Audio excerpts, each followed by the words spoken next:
here's what I need you to know. If you're working in urban and inner city environments, you're going to have to realize that there are two different type of people out here. There is person number one that actually needs real help. Then there is person number two. And this person over here is looking for people who want to provide real help. So there's a very different mindset with person number two. So if you're in those situations where you want to help, but you don't want to become an enabler, ask this question when you get the sob story. So when I get the sob story, it comes to me, Pastor Jay, this is what happened. I need some help. This is what's going on. The question I ask myself in my mind, was it a circumstance or was it a consequence? Because those have two very different responses.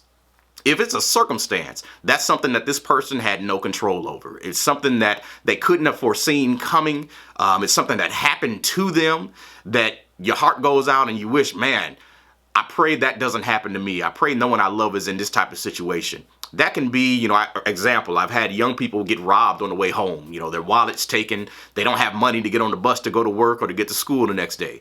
Well, I'm going to provide a bus pass. I'm going to provide some money to make sure that's taken care of.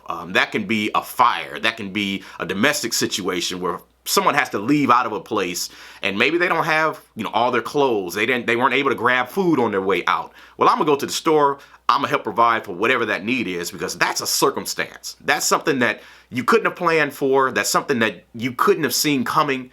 And I feel like our jobs as Christians is we should be stepping into those places and filling the gaps. Person number two, consequences. What did you do that caused this situation?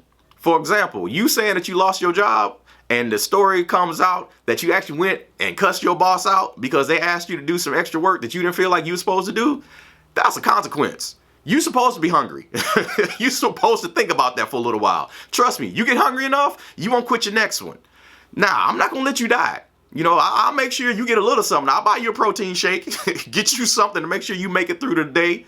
But that's a consequence. You having your car repossessed because it was more important to you to have Jordans on your feet than have tires that could get your end back to work. That's a consequence. I'm not here to help you with that. No, I cannot pick you up and take you to get to work tomorrow because you decided that them new Jordans needed to be on your feet first. So take them out for a spin. Very big difference in how I'm going to respond. Circumstances, those people, when you help them, they're going to be thankful. They're going to be overjoyed. They're going to realize that God is a provider and that he's using you to help them through something that they couldn't have helped themselves through. They're going to be willing to even do the same thing for the next person. For people with consequences, those are the folks that need life to teach them some lessons. And sometimes you just got to let life take that bat to the side of their head and let them get a few lumps so that they can learn that there's certain rules to life that once you break them, here's what that looks like. Again, not going to let you die.